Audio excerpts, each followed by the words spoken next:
Kung ganito mo sir, sa metal detector mo, yung coil niya, ito. Dalawa yung naka-rewind dito na coil niya. Dalawa. Yan, dalawa. Yan, dalawa yan. Dalawa. Tapos, ito, ganitong klase yung ginawa ko kahapon na ginawa kong locator. Ito yung resulta niya. Ayan. Ayan o, ganyan yung resulta.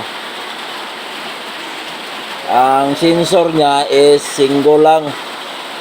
Pero tatlo yung antena niya sa kukuha ng ground. Yung long range na antena niya, tatlo. Ito, tatlo yan. Pero yung sensor niya, isa lang. Pero yung sayo, pag ipagawa mo yung sayo, dalawa ang ganito. Sa isang depende kasi yan.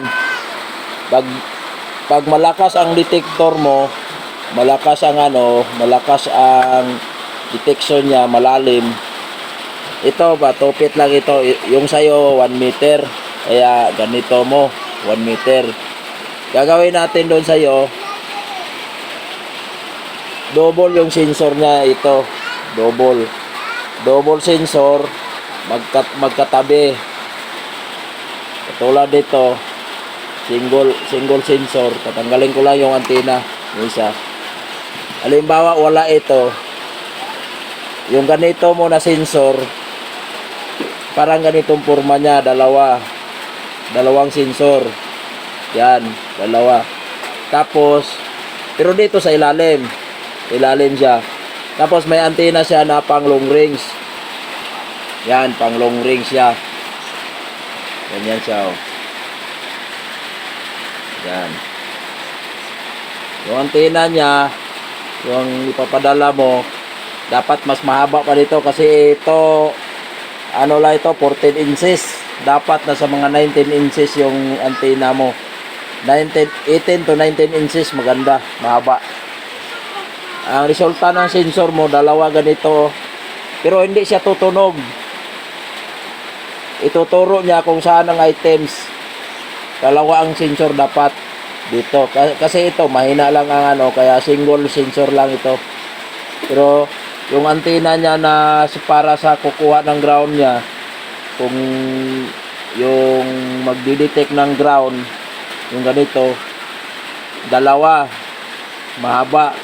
Tapos lagyan natin isa ng receiver na antena, signal receiver na antena.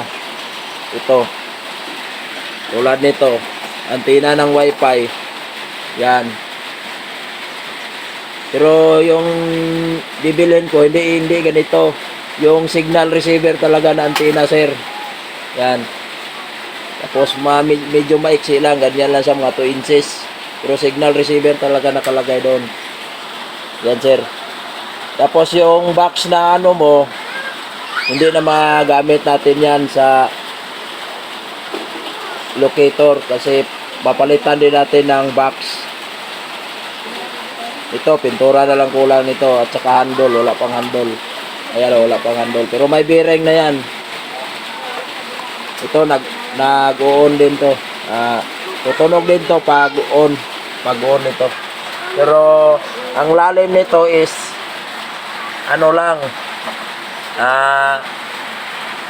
nakasit dito sa akin kasi tupit lang ito, nakalagay dito. Ang lalim niya is 6 meters to 10 meters. Pero ang distance niya, abot din ito ng 20 to 25 meters. Ayan, oh.